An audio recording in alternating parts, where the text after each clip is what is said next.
Naitwa Ismail Kibwana Ibrahim Makungu, maarufu wananiita Suma Kopa. Nimezaliwa mwaka 1987. Ndio.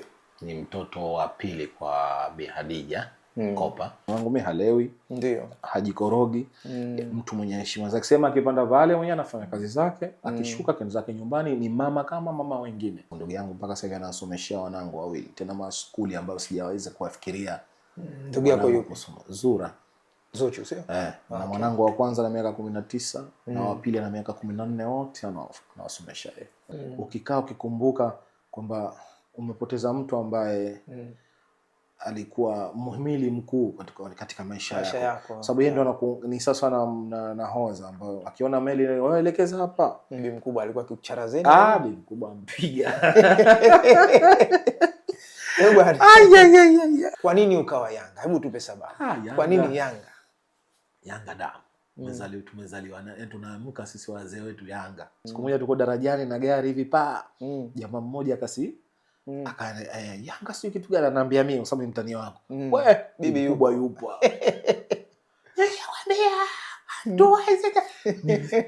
Simama kaona mtu.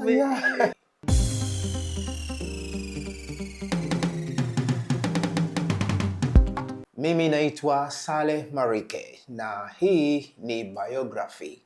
Katika siku ya leo tutakuwa na moja kati ya vijana ambao wanajitahidi sana katika masuala mbalimbali ya kijamii na halikadhalika kupambana na maisha ya kila siku. Ni mtoto wa gwiji wa muziki, lakini yeye binafsi atatueleza safari ya maisha yake, ukuaji wake hadi hapa kulipo. Yeye ni nani? Basi moja kwa moja ungana nami mwanzo hadi mwisho wa kipindi.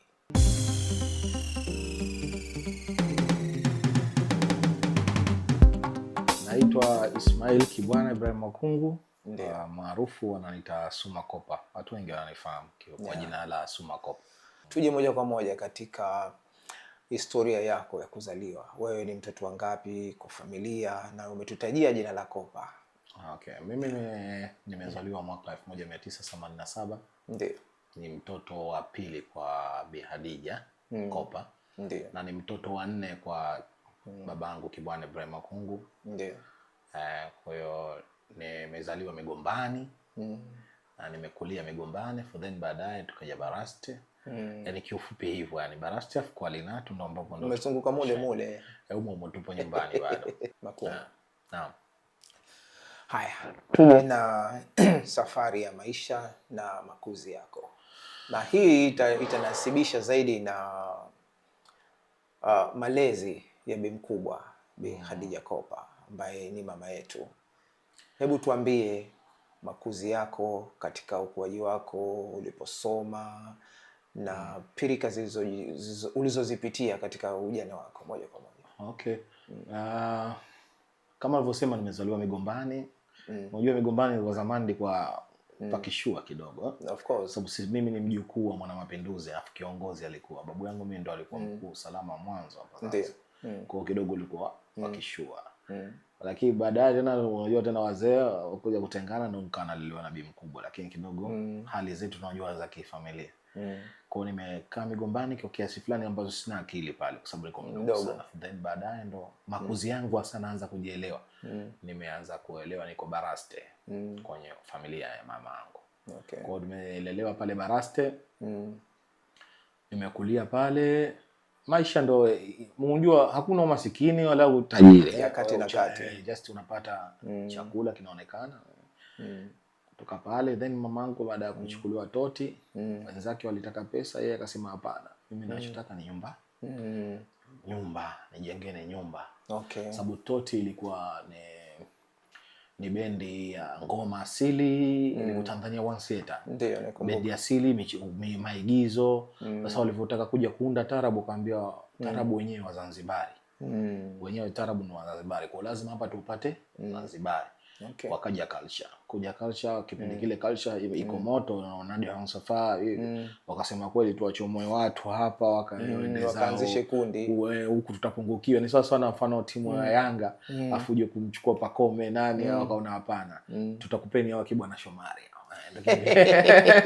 Kipindi hicho ndo Osman Sudi, ndio marehemu Nasma Hamis kidogo, okay, na mama ndio kwa bana, chukueni hawa kwa sababu ilikuwa ndo kama wadogo yeah, wadogo afu wanakuja vizuri, yani wanachikia vizuri, kwa hawa watakuwa wale magwiji waliachana nao kwa sababu hawa hasa kama muda mrefu kwanza, kwa sababu vitoto wa miaka 18 mfano kwa kwenye mpira, kwa watakaa muda mwingi kwenye klabu kwa chukueni hawa kweli. Wakina Zao Bara wakaanzisha TOT Plus Taarab, ndo ikaanza Osman Sudi tena kina Ngwinji yao nani wote wakapatikana Nasma Hamis kidogo, Jacopa na Osman Sudi.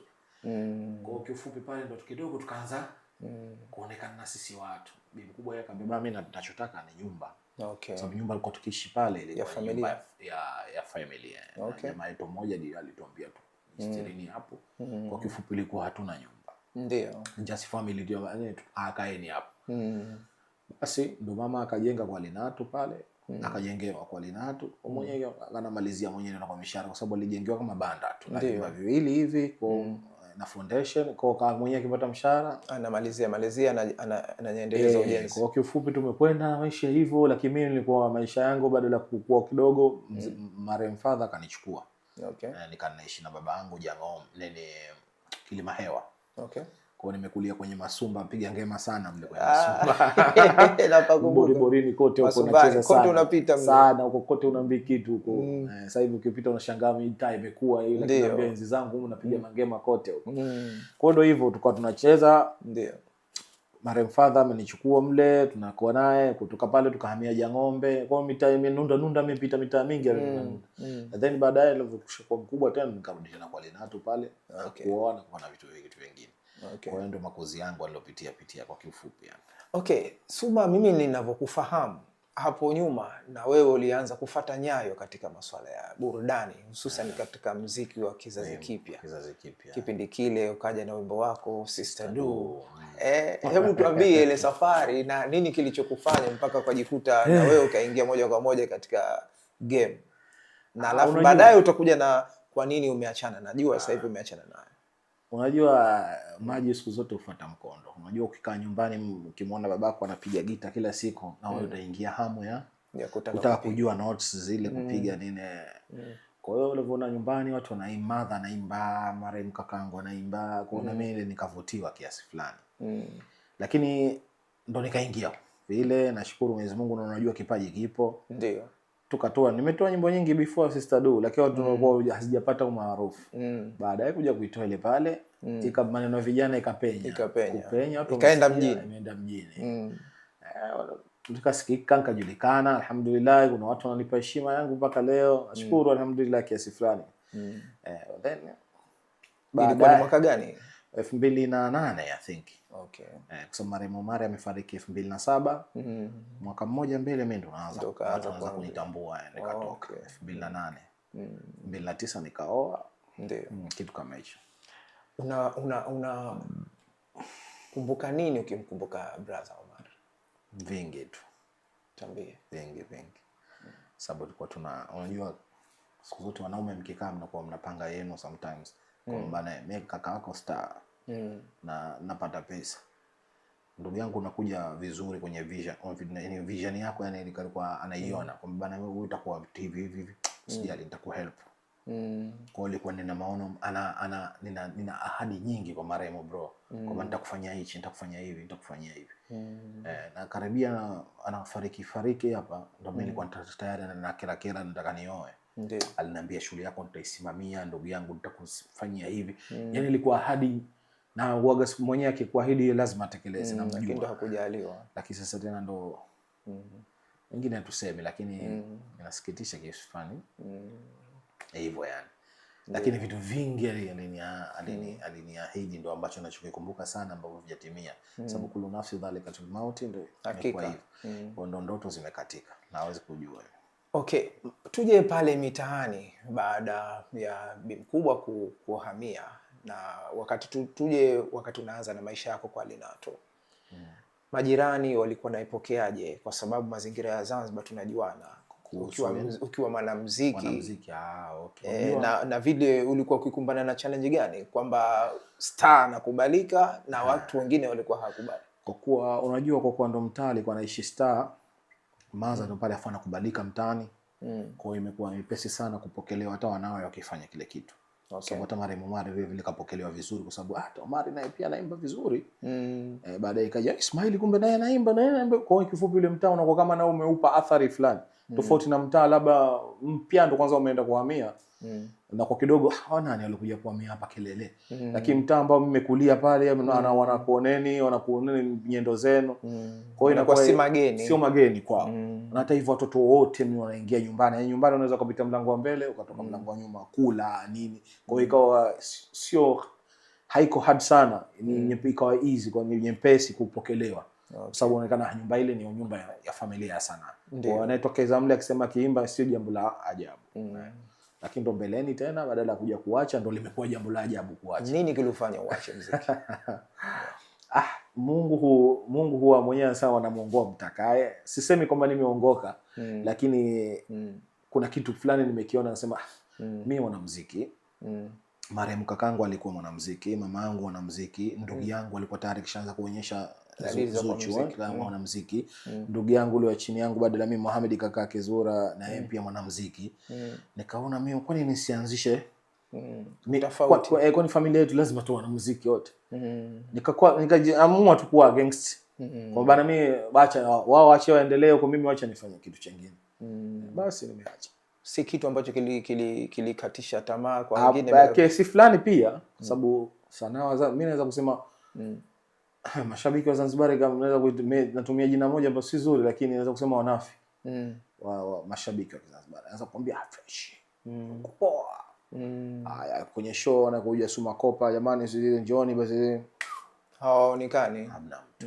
Sasa nikuta natumia nguvu nyingi kuandaa product. Ushafahamu lakini unaiuza wapi? Mapokeo yake sio mazuri. Naiuza wapi? Kwa sababu wale akija mimi watu wakisikia bana Suma Kopa yupo sehemu fulani. Watu wakijaa na maana yule promoter anajua huyu anajaza atakuchukua sehemu nyingine. Lakini sasa nakuta viti vitupu unaona anakuacha na kutupa. Kwa unaona maana unatumia nguvu kubwa kuliko ile ambayo nguvu kubwa ya kutoa. Kuliko nguvu kubwa ya kurejesha. Na kiasi fulani saa nyingine tu vile vile na unajua kazi zile zinafanyika kwenye sehemu ambazo sio rafiki sana na mambo ya ibada. Kwa hiyo vile vile na kiupande fulani kikubwa imechangiwa na ahafullah kumwogopa Mwenyezi Mungu vile vile. Unajua Mwenyezi Mungu Mungu amtakaye na utazama na bana wewe kaa hapa weka hapa kila mtu kampangia na sehemu yake. Imekuja na kahofu fulani tusema ni bora nipunguze. Sisemi ya uhuni kwa sababu wengine wanasema sanaa si uhuni. Mtu anafanya just ya kazi. Kama mama yangu mimi halewi. Ndio. Hajikorogi. Mtu mwenye heshima zake. Sema akipanda pale mwenyewe anafanya kazi zake, akishuka kaenda zake nyumbani ni mama kama mama wengine. Watu wanamuogopa lakini nimwambia msimuogope. Ni mama kama mama yako. Na ana heshima na nyumbani watu wanalelewa kama wanavyolelewa kwenye nyumba nyingine. Okay. Nyumbani ukifanya upumbavu unaweza toka kufukuzwa. Sababu hawataki mambo ya kipumbavu ya uhuni kabisa. Mashirikiano na ndugu zako yakoje? Anashukuru alhamdulillah. Mashirikiano mazuri, tunasikilizana. Support. Kwa sababu ndugu yangu mpaka sasa anasomeshia wanangu wawili. Tena maskuli ambayo sijaweza kuwafikiria. Ndugu yako yupo Zura. Zuchu sio? Na mwanangu wa kwanza na miaka 19 na wa pili na miaka 14 wote anawasomesha yeye. Mashaallah. Messi tu ile penseli. Unajua penseli ya shilingi 500. Ni wanawe. Yaani mimi ni kupiga simu tu baba shikamoo. Marahaba vipi unaendeleaje? Sasa nimemaliza tumekata nishajua wanangu wazima. Ndio. Okay, tuje katika maisha ya kawaida. Hali ya maisha na pirika zako na mazingira ya Zanzibar. Alafu tujilinganishe na vijana waliokuzunguka, wale ambao walikuwa nao pamoja na mpaka sasa hivi. Unawatazamaje na wewe unajitazamaje? Hali kwanza maisha yetu Zanzibar unayajua. Unazunguka kwenda ukipata cha kesho. Leo unachuma leo ili kesho uamke at least atajiwa meza unaacha ndo hali ilikuwa nayo. Tulikuwa nayo. Kifupi maneno vijana hatujatoka. Hatujatoboa. Kwa kifupi tunapata pesa yetu just ya kuzunguka na hata wale vijana wangu wanazunguka katika mtaa.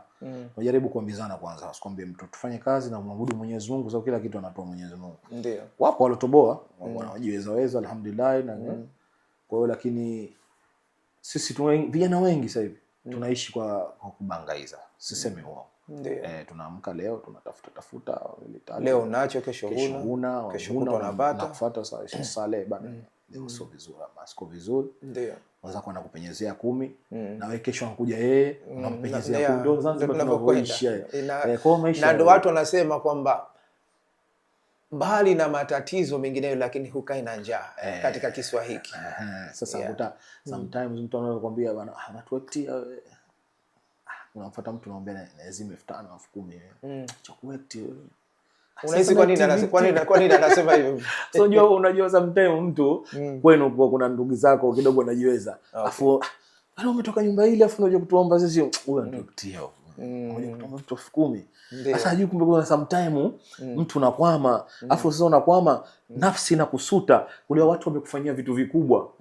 Afu leo nenda kuambia shilingi 10,000 20,000. Unajisuta sometime unajiona ukibebwa unikaze. So unabebwa unalala. Unajiachia utamuumiza na kubeba. Yaani shilingi 10,000 tena ndo jamani watu wanaishi bro vipi? Yaani sisi tunafanya vyote hivi. Sasa sometime unataka ujikaze na mwenyewe. Nafika stage mpaka sometime wiki nzima kwangu kuja piku. Okay, kuna kitu ambacho labda ni maumivu makubwa kila unapokikumbuka. Tunaweza tukakijua. Kipo kitu hicho kama hicho kwa upande wako? Kipo. Hebu tuambie. Nini kinakuumiza zaidi? Anaumiza zaidi kifo cha babangu, cha mzee. Sababu alikuwa ni good advisor sana katika maisha yangu. Sana. Yaani ninapokwama ndio basi kibeli yangu alikuwa nikifika na niweka chini. Fanya basi kweli nikitoka. Ushauri wako wa kila kitu. Yaani nikitoka kweli. Kwa alipoondoka ni sasa nimevunjwa hii miguu yani. Kiufupi badala ya hapo wale mwaka mmoja mbele baada ya babangu kufa ndo kila kitu kilivurugika kwa sababu sina advice. Japo kuna watu walisema walitaka kuyabeba yale majukumu lakini hawezi kuwa sawa. Hawezi kuwa sawa. Sababu niliwafuata badala kunikuta. Lakini mapokezi yao tofauti na yule jinsi walivyoniahidi wakati wa mazishi. Sasa mimi nalia katika kipindi babangu amefariki, kama usijali mimi nipo. Mzee alikufa ukiwa na umri gani? Ni mkubwa tu. Tayari nishaoa na mtoto mmoja wawili. Wangu wote wawili nishazaa. Maybe kwenye 2014. Mimi nimeoa mwaka 2009. Ndio. 2014 kwanza ndo anafariki. Sasa kwa kitu hicho ndo ambacho katika maisha yangu ambayo kumlilia mtu ni kuomboleza, si haitakiwi, lakini sasa ukikaa ukikumbuka kwamba umepoteza mtu ambaye alikuwa muhimili mkuu katika maisha yako. Sababu yeye ndo ni sasa na hoza ambayo akiona meli waelekeza hapa, tunaelekea tunafika juu salama. Alikuwa una uhakika kufika safari zako salama. Mimi sina wasi, ilikuwa kuhusu kuhangaisha kichwa changu kuhusu mashauri, sio kwamba niwaze ili nifanye hivi, hapana. Yaani mimi kisha kuna jambo linanitatiza nikiona kile bana mzee na 1 2 3. Hili unalichukuliaje kwa vile bila shaka wewe sasa ni baba na wewe? Sasa funzo kama hili kwa watoto wako wewe mwenyewe unajipangaje na wewe? Au karibu wako ukoje? Au karibu na wanangu, nashukuru. Alhamdulillah wanangu nasikizana nao vizuri. Nimekuwa baba fulani ambaye sijawalea kama nilivyolelewa mimi, kwa sababu wazee wetu zamani unajua jinsi walivyotulea Bundesliga. Ndio. Ndio pigwa ile hivi umekuzingua umefanywa hivi. Unajua zile tulikuwa tunalelewa ujenda chuoni unaitwa. Sasa mimi wanangu nimejaribu kuwalea, nimeona sisemi malezi ya wazee yalikuwa mabaya, lakini nimejaribu kutafuta njia ya kuna baadhi ya vitu nani. Wazee wetu walikuwa hawataki kuwa friendly na sisi kiasi fulani. Tulivyokuwa ndo baadaye tukawa rafiki. Lakini tukaelewa kwa nini walikuwa udogoni hawataki friendly, kwa sababu walikuwa wanataka tufanye kile wanachotaka wao ili tu succeed. Lakini sasa tulivyokuwa wakubwa tu basi wamejaribu kutuvuta karibu ili tuelezee shida zetu mwisho. Lakini sasa mimi nimejaribu kuwa wanangu kuwavuta toka huku chini. Mimi wanangu wananiambia yote. Naweza kuniangalia simu baba 1 2 3 4. Kwa hiyo ndio hivyo baba, mimi kupigia wewe basi 1 mitano, tulia kwanza usifanye maamuzi yote mpaka nitakapo. Yaani jaribu wako wadogo wanataka ushauri kwangu. Tofauti na sisi zamani tulivyokuwa wadogo ulikuwa mfuati mzee. We ufiki kwa baba. Lakini sasa hivi mimi jaribu kufungua milango mapema. Wanakuja.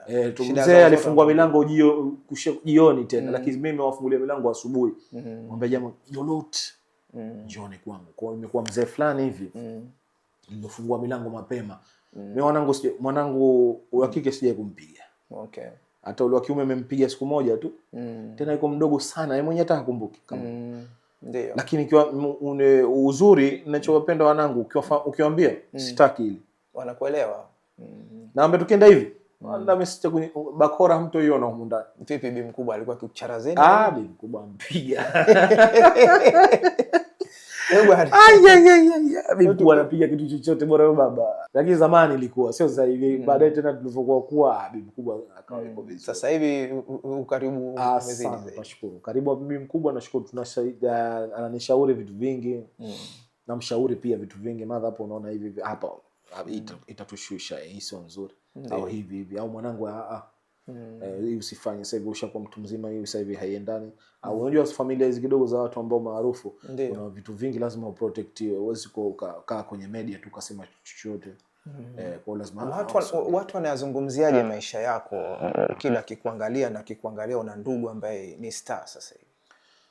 Wanaongea mengi, lakini sio kawaida ya binadamu. Mdomo umeumbwa kuongea.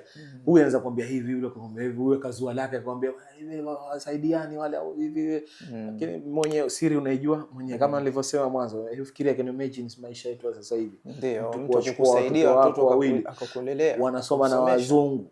Maka unaenda kutembea ule skuli ya wanao, unaona kabisa wazungu nani afu watoto wanamwagika ngeli mbaya. Maisha ambayo wewe hukusoma hadhi ya skuli. Sijawahi kufikiria wanangu kuja kusoma skuli hizo. Na wanamwagika ngeli mbaya. Kama yule mwanangu wa kike ndo statement mzuri sana, akisimama mbele za watu akispitch hivi anatiririka, uzania kile kizungu kazaliwa nacho. Mashaallah. Ana mathe lakini unamuelewa huyu anasema kitu gani, basi anatiririka. Basi unajifeel sema yes.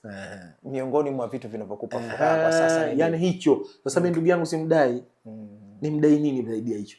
Tena nikwambia na bibi mizigo miwili nishampa ile, afuta na mimi. Kwa kifupi nimejaribu, kifupi mzigo niliompa ndugu yangu sasa hivi ni huo tu. Na hata hivyo I feel kwamba kakaangu kanipa watoto na wazumia, lakini mwenyewe ana fight. Hata kitizama sema hajawa mzigo, ana fight mwenyewe. Yaani ndio nilivyojengea mimi. Sasa Thomas sometimes unakuta na fail, sometimes unakuwa maisha kidogo yananipiga hivi, lakini tuzingua wewe, unatuetia wewe maisha. Ambe na maisha vipi? Mimi feel maisha nimechagua maisha kama mwenyewe. Sasa nikambebeshe mtu mzigo tafrani tena asubuhi amka leo. Ni tabia gani inayokuudhi kwa vijana wa kiume Zanzibar? Uvivu wa kazi. Tuizungumzie kidogo. Uvivu wa kazi na kutomcha Mwenyezi Mungu. Nakutana na sometime maskani kama jana. Ile saa 10 hivi tuko maskani, watu wengi wanaanza kufika watu 40 30. Wallahi nilinuka peke yangu kuna msikiti wakati wa swala, na nikamwambia jamani, hayya la swala, hayya la swala. Kuna mmoja ndo kanifanyia, yeye ndo alonishtua sasa, kanipiga papa mguu, lakini anakuambia wewe uende, yeye hawajibiki. Subhana. Nilikuwa nimetia headphone, kwa hiyo nilihafilika, nilikuwa naangalia nini Insta, nimehafilika. Akanigonga papa nikamtizama, akanifanyia kwamba swala. Ndio.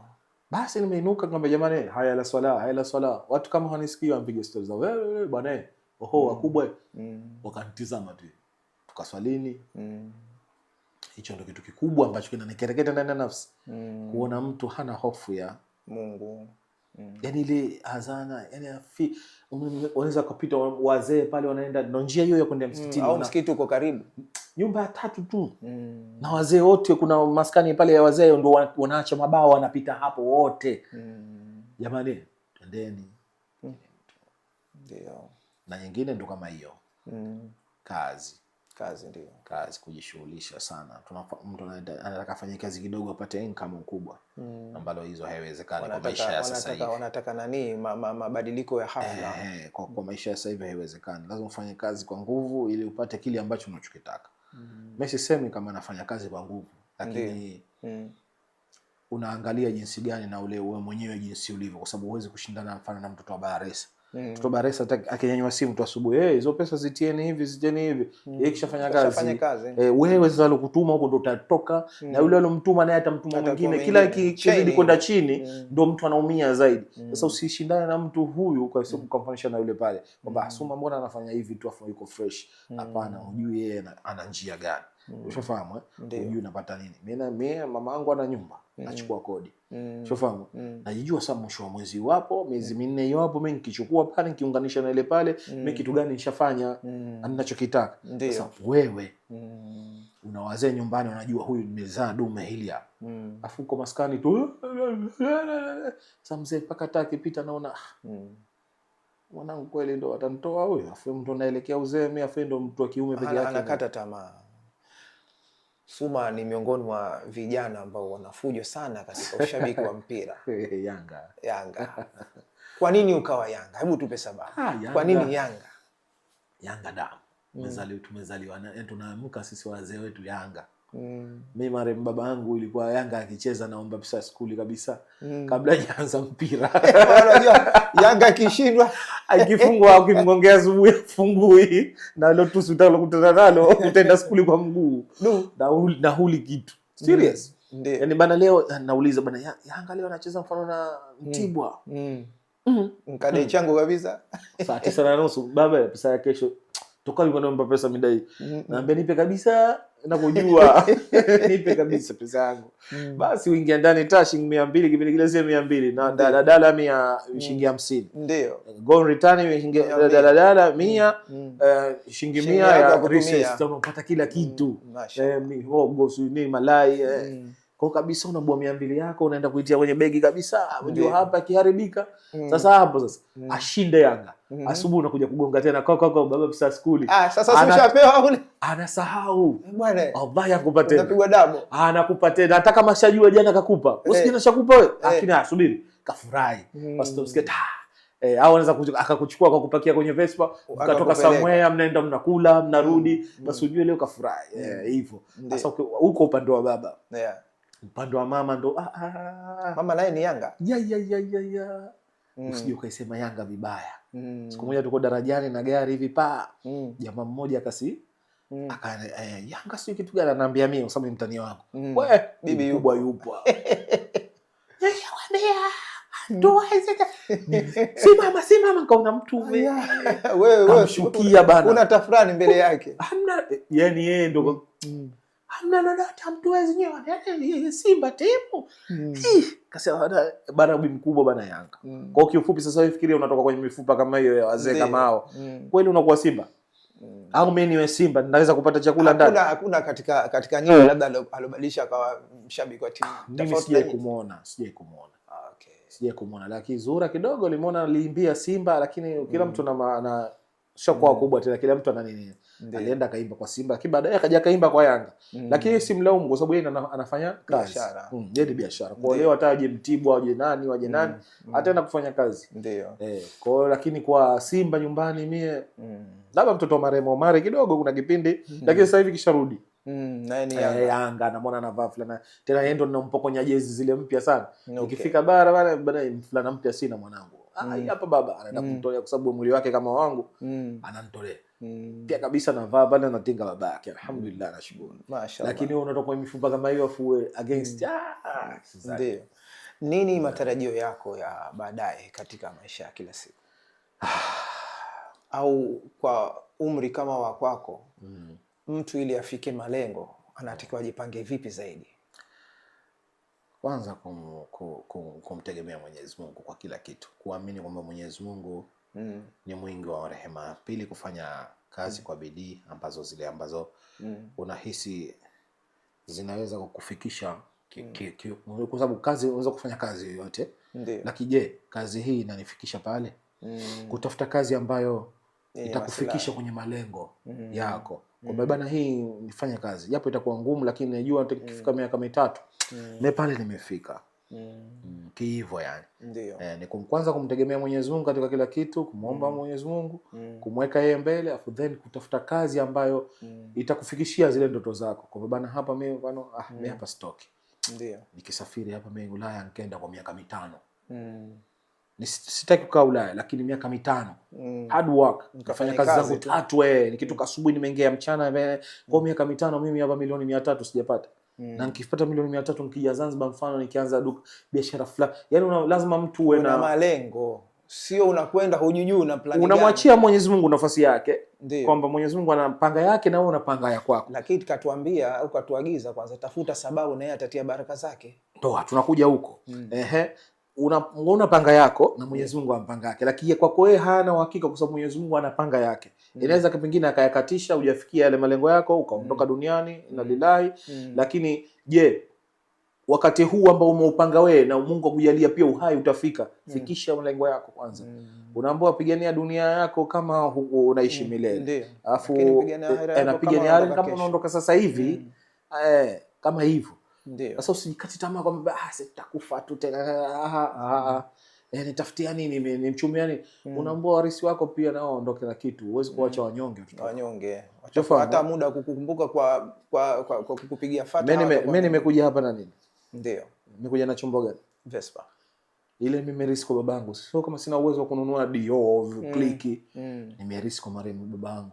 Sasa nikiipanda, naona nimeipiga rangi vizuri. Nikiipanda tu. Nikisimama sehemu msikitini, nimeifunga nikiingia msikitini, namuombea dua mzee. Kwa sababu najua cha kunifanya nimkumbuke mzee kipo. Sababu nikitoka tu hapa hicho hapo nakiona. Ndio watu wengi hiyo Vespa uza tena sio nunua sio kliki sio naambia hamjui ina thamani gani. Kwangu na mwenyewe akati ananipa hii Vespa kwa sababu nilirisi before kufa. Alikupa alinunua Vespa nyingine kwa sababu ilikuwa akirudi kazini naichukua. Ndio. Sasa ikawa inamkera. Kwa sababu anavaa anataka kutoka na mwanao huyo kashasepa. Mamangu akaambia ananiambia mwanao kashaipanda yule. Sasa anakireka. Sasa ndio kijana wake mwenyewe anaona kwani tugombane. Akakopa mwenye kazini huko akanunua Vespa nyingine. Akaambia bwana mkubwa, chukua yako hiyo. Usiuze, itakusaidia. Neno ambalo nalikumbuka mpaka leo. Usiuze, itakusaidia. Na inakusaidia. Nanunua gari na yeka Vespa ndani, nanunua gari napanda gari miaka 2. Vespa sometimes naenda kununulia vitu tu kama barabarani na yeye. Siku nikiuza gari tu. Unarudia Vespa ipo. Inanisaidia. Kuna kipindi nataka kuiuza. Mteja anaizunguka kabisa tu anakagua, hebu piga moto hivi, tayari anataka ukesh. Ikanijia kama imenijia sauti hivi. Usiuze, itakusaidia. Ukakumbuka ule usi. Kama bwana. Usiuze. Dalali alinitukana sana. Jamaa ushamkosesha hela. Na akamtoa mtu mbali, katoka mtoa wapi? Kianga. Jamaa katoka Kianga, kaja mpaka Kariakoo. Jamaa nitakukeshi ilikuwa 4:30 tu. Nakumbuka ilikuwa hali mbaya tena tafrani. Kwa kifupi kama nauza body tu ilikuwa ni hali mbaya. Sababu aliuza ili nitafute chombo kingine tu.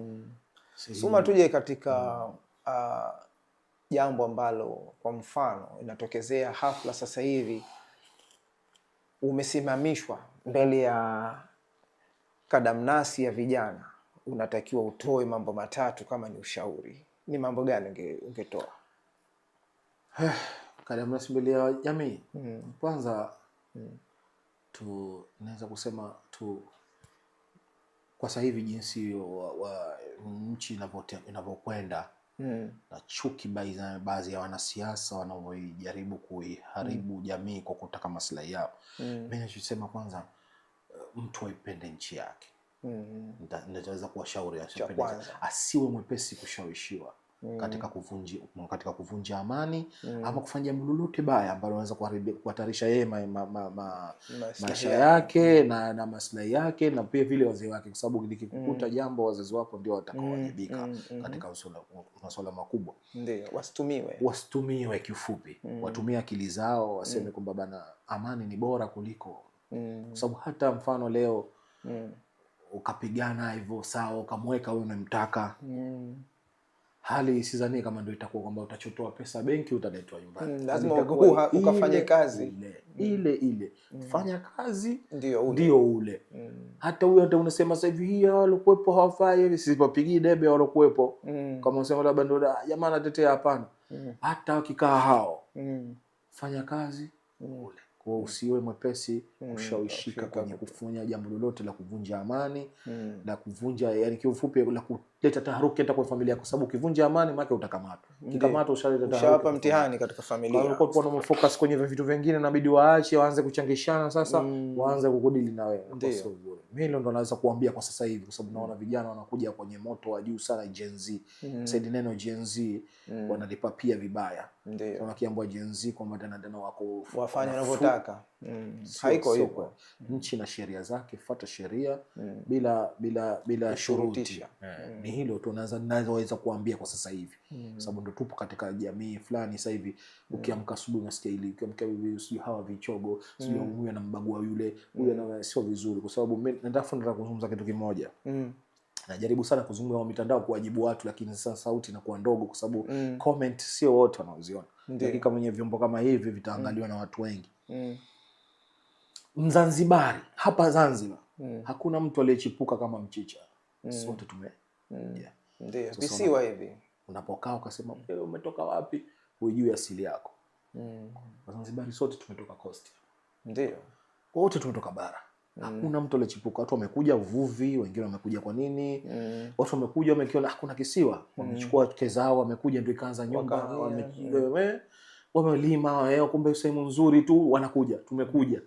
Hapa kuna Wandengereko, Wazaramu, sio kila kabila unalijua wewe lipo. Mimi Mzanzibari, nimezaliwa Zanzibar, wazazi wangu wamezaliwa Zanzibar. Lakini mimi Mzaramu. Ndio. Mzaramu baba mama. Babangu asili yake Mzaramu, mama yangu huyo Mzaramu. Mimi madha kama anakufa bara, naweza kuchukua ngana nikazika Chang'ombe Mfuru alipozikwa babake. Okay. Hajaletwa huku babake. Tumemzika Chang'ombe. Ndio. Tumlete huku labda kwa heshima tu, kama bana Bi Hadija kwao kazaliwa Zanzibar, lakini kama ni familia inakaa sasa, madha anazikwa Chang'ombe Mfuru. Ndio. Unapita Kisarawe sio wapi pale mbele, anazikwa kule. Ndio. Sasa mimi naanzaje kuanza kumshambulia mtu wa bara? Toka sio hivi.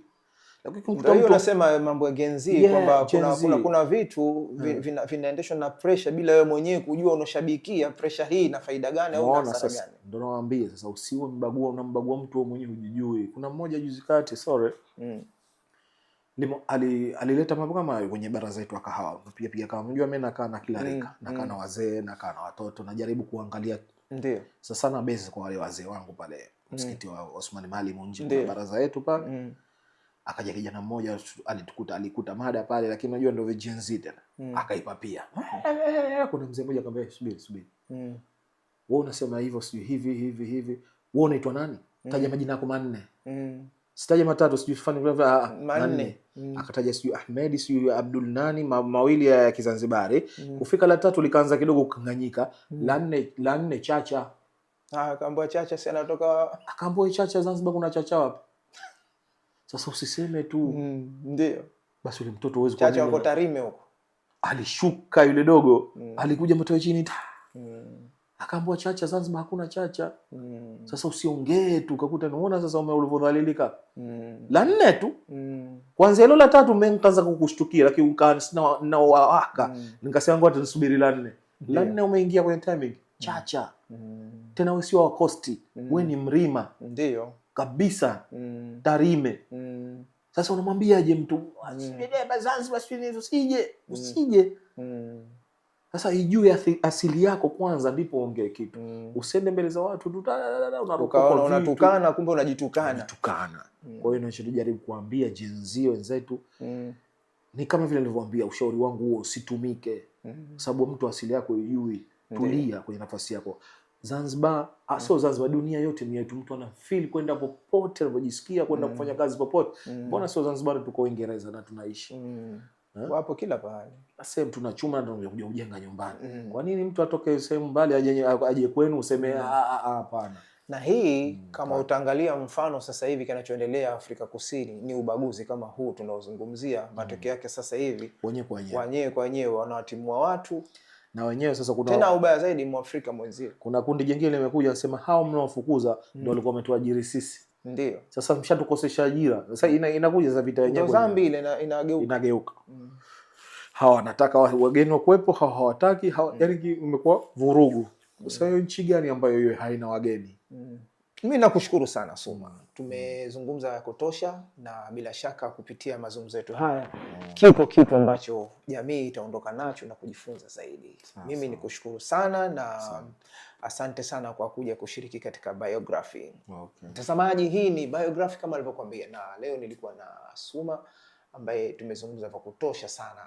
Ametuelezea safari yake ya maisha, mapito, changamoto zilizotokeza, makuzi yake, malezi na mengineyo zaidi. Na bila kusahau hili la mwisho kabisa linalohusiana na mambo ya ushauri.